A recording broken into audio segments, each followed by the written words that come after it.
বৰ্তমান নাই কমেও 200-250 ঘৰ পৰিয়াল আছে। তাৰ ল'ৰা ছোৱালী কেইটং হাইস্কুলত এম.ই. স্কুলত পঢ়ে। এতিয়া বৰ্তমান এই বৰষুণৰ কাৰণে বানপানী হোৱাত এটা দলঙো ডুবি গ'ল, নাও নাই, যাব নোৱাৰা অৱস্থাত আছে। গতিকে চৰকাৰে অনুগ্ৰহ কৰি এই মুংলাং ৰিজাৰ্ভ আৰু কেইটং গাঁৱৰ মাজৰ যিটো নৈ আছে সেইটো ভাল সুন্দৰকৈ মাথাউৰি নিচিনা বান্ধি দলংটো দীঘলকৈ দিলে ৰাইজৰ মুংলাং ৰিজাৰ্ভ ৰাইজৰ সুবিধা হ'ব। ইমান ডাঙৰ বানপানী হৈছে, বানপানী হোৱাৰ কাৰণে এতিয়া ৰিলিফ কেম্প দিবলৈ কাৰণে দিব লাগে বুলি আমাৰ গামৰা মুক্তক মাতিছোঁ। VTV নাই সিহঁতক আহিছে চাবলৈ কাৰণে। এতিয়া গোটেই গাঁৱটো ডুবি গৈছে, গৰু ছাগলী আছে চব এতিয়া পানীত ডুবি আছে, গোটেই চবৰ ঘৰত ডুবি গৈছে পানীৰ কাৰণে।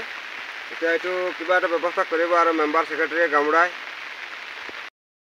যি ঠাইত দেখি পোৱা গৈছে সেইটো কেৰাটং হৈছে। এই কেৰাটঙৰ সিপাৰ গাঁওখন হৈছে মানে মুলাং ৰিজাৰ্ভ, য'ত মুলাং ৰিজাৰ্ভত প্ৰায় 200-250 মানুহ বসবাস কৰে।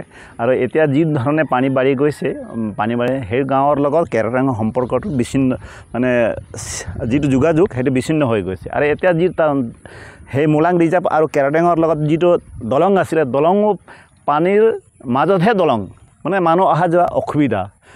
প্ৰতি বছৰে বানপানী নহয় যদিও এই বছৰে ইয়াত বেছিকৈ হোৱা একলেঠাৰী বৰষুণ দিয়াৰ কাৰণে এই ধৰণে হ'বলৈ পাইছে। এনি ভাৰত 24ৰ প্ৰথম প্ৰয়াস জুবিন গাৰ্গৰ গীতৰ প্ৰতিযোগিতা। জুবিনৰ গানে কি আনে।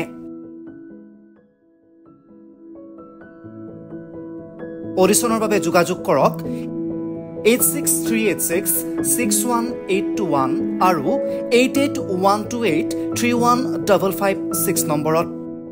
এনি ভাৰত 24 উদ্যোগত এটা নতুন সংগীতৰ প্ৰতিযোগিতা আয়োজন কৰা হৈছে, য'ত মোৰ গানৰ প্ৰতিযোগিতা হ'ব। আপোনালোকে তাত প্ৰতিযোগী হিচাপে আহিবলৈ পাৰিব। আৰু মোৰ ফালৰ পৰা আন্তৰিক শুভকামনা জনাইছোঁ। আৰু অনুষ্ঠানটোৰ নাম হৈছে গানে কি আনে। সকলোকে মৰম জনাইছোঁ, সকলোৱে আহক, ইয়াত অংশগ্ৰহণ কৰক। Thank you very much. Love U.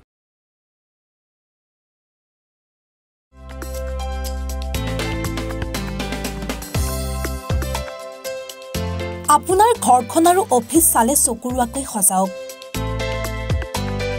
আজি আহক সকলো ধৰণৰ অত্যাধুনিক ফাৰ্নিচাৰৰ বাবে চিটি ফাৰ্নিচাৰ 6 মাইল গুৱাহাটী। আমাৰ ঠিকনা 6 মাইল পাঞ্জাবাৰী ৰোড, পুৰবিদাৰীৰ সন্মুখত, গুৱাহাটী। আমাৰ যোগাযোগ নম্বৰ 9435013969।